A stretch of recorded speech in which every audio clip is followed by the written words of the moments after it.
A Aviação Cipó hoje está em Angelândia. Para chegar aqui tem dois caminhos. Nós viemos seguindo a 381 sentido Espírito Santo. Viramos em Itabira, fomos até Guanhães e chegamos até aqui. Neste trajeto são 480 quilômetros.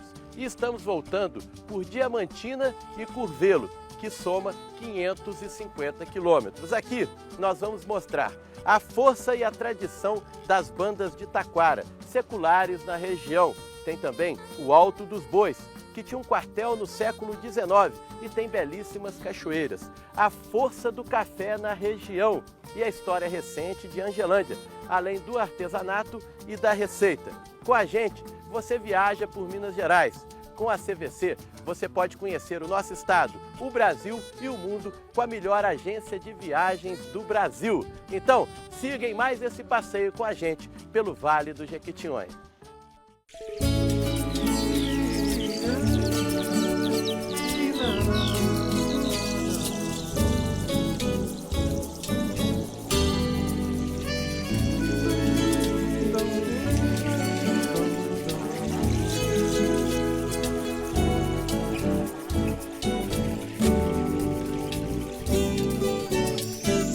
Eu vou no cipó das 6h30, só pra ver a beia, beta ou bia.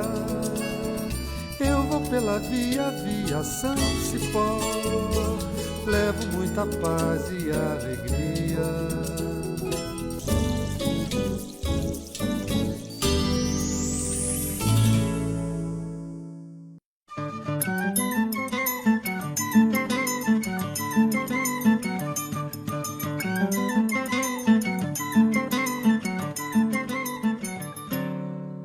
Nós vamos começar a Aviação Cipó aqui de Angelândia, neste local, o Alto dos Bois, histórico para toda a região.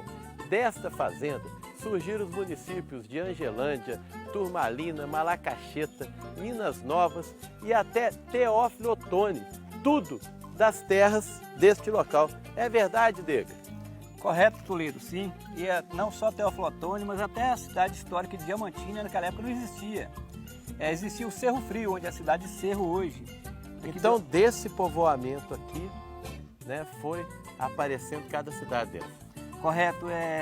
O início da cidade foi aqui, Minas Novas, que então era o bom sucesso do fanado. Por essa região que passava tropeiros, viajantes, os transportadores de ouros, transportadores de bois.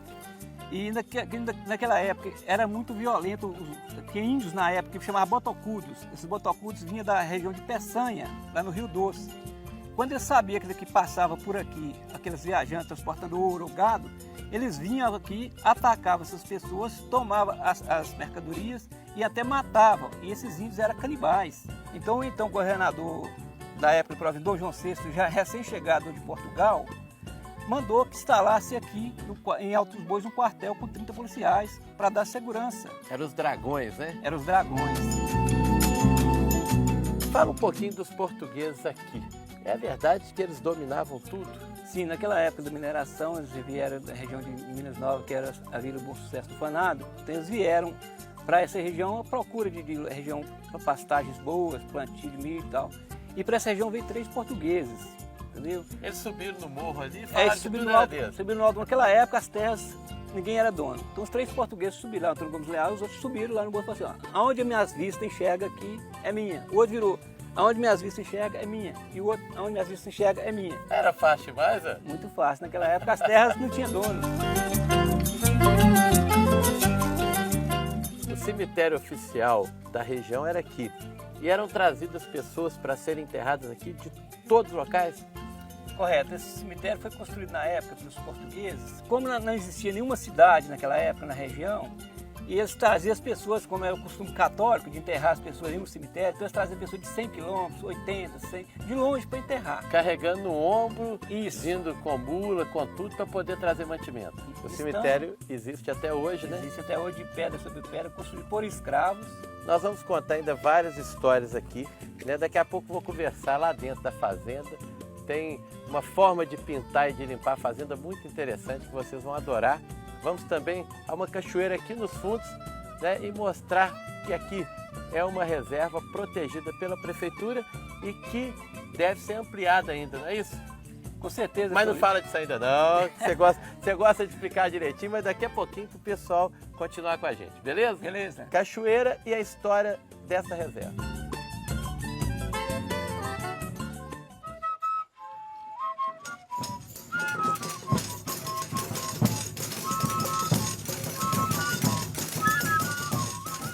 Nós estamos agora em Santo Antônio dos Moreiras, um povoado de Angelândia. Aqui é mantida uma das tradições mais antigas de Minas Gerais, a banda de taquara. Essa aqui é a banda antiga geração, mas tem outras. Eles são tão importantes para a cultura local que criaram vários trabalhos, como este livro, ó, Canudos, Gaitas e Pífanos, as flautas do norte de Minas, de Daniel Lima Magalhães. Ele conta toda a história dessas bandas aqui no Vale do Jequitinhonha. Tem também o livro com as partituras, ó, muito interessante também, e até um DVD com registro de todo esse trabalho que a gente vai ver imagens aí durante o programa. O Daniel conta aqui nos estudos dele que esta banda tem tradição lá da Idade Média. Era a caixa de guerra, aquela ali, e o pífano, que é essa flauta, né, que as pessoas usavam na frente dos exércitos, para mostrar que ia ter confusão daí a pouco. Com as grandes navegações, eles passaram a acompanhar os marinheiros, que ficavam 3, 4 meses no mar, e lá, dentro do navio, tinham que fazer as cerimônias religiosas e também outras festas. Com isso, eles eram incorporados aos exércitos que chegavam aos novos povoamentos. E lá também chegavam cantando e tocando. Tem registro deles aqui no Brasil. Depois que chegaram com os portugueses, se espalharam por todo o país. E hoje é uma forte tradição no Vale do Jequitinhonha, no norte de Minas. E eu vou conversar com essa turma agora. Tudo bem, gente? Zé Francisco, tudo bom? Tudo bom, graças a Deus. E Antônio Luiz, Tudo bem, tranquilo? graças a Deus.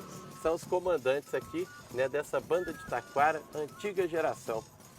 Desde quando vocês têm lembrança desse trabalho aqui da banda?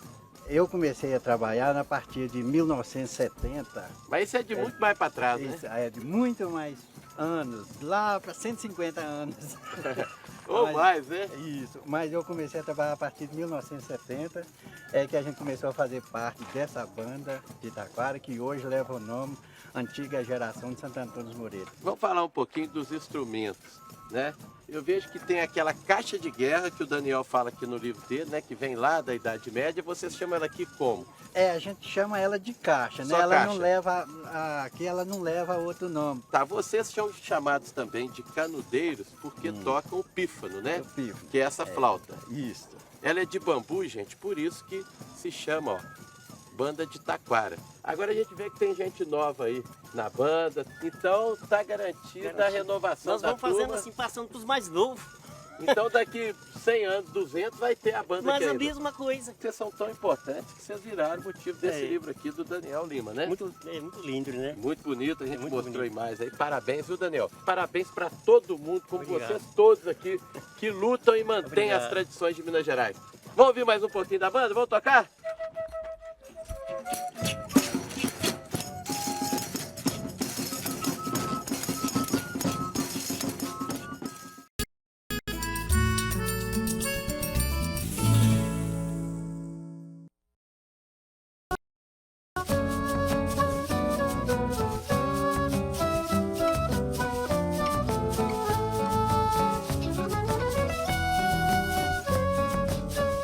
Eu e o Dega continuamos aqui na fazenda do Alto dos Bois, um lugar importantíssimo da história de Minas Gerais, de onde surgiram várias cidades da região.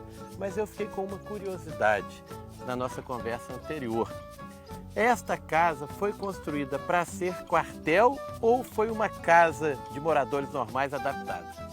Essa casa foi autorizada pelo governador da época a ser quartel, Já foi feita para isso? para ser o quartel, para abrigar ali os tipos policiais que vieram dar proteção às pessoas.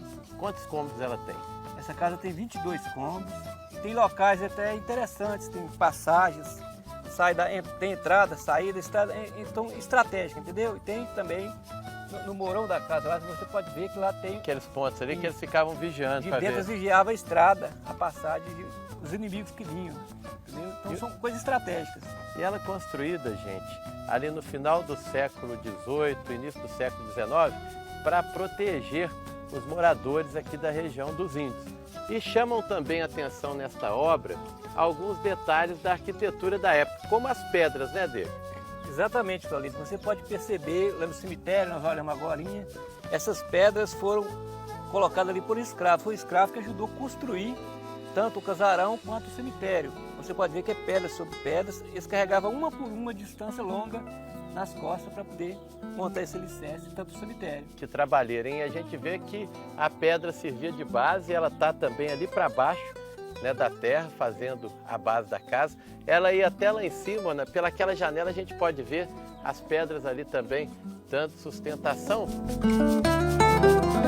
Outro detalhe que eu achei muito interessante foi que quase não se usava prego naquela época, né? Nem dobradiça. É verdade, naquela época você usava a encaixar as peças. Vocês podem perceber que tanto as peças das portas, como até os portais também, já era uma peça única. Você pode A perceber. madeira encaixada na madeira, né? Madeira encaixada em madeira. E a gente vê ali, ó, que tem uma madeira que ela serve de base para aquela parte da casa, para a janela, né? Ao mesmo tempo, prende-se a janela nela, né? Encaixa tudo ali, a madeira com a pedra, com o adobe, né? Que era usado o barro na madeira para fazer a parede. Então, uma obra que a gente pode considerar uma das mais importantes da região, né, Adriano? Com toda certeza, Toledo, não só para a região de Angelândia, como para Minas Gerais e para o Brasil, isso aqui faz parte da nossa história. Então eu vou lá dentro conhecer com o pessoal aqui da casa como que o quartel virou uma residência, combinado? Combinado. E você me espera no quintal para a gente ir para a cachoeira daqui a pouco. Conhecer a cachoeira, com certeza. Então eu vou lá.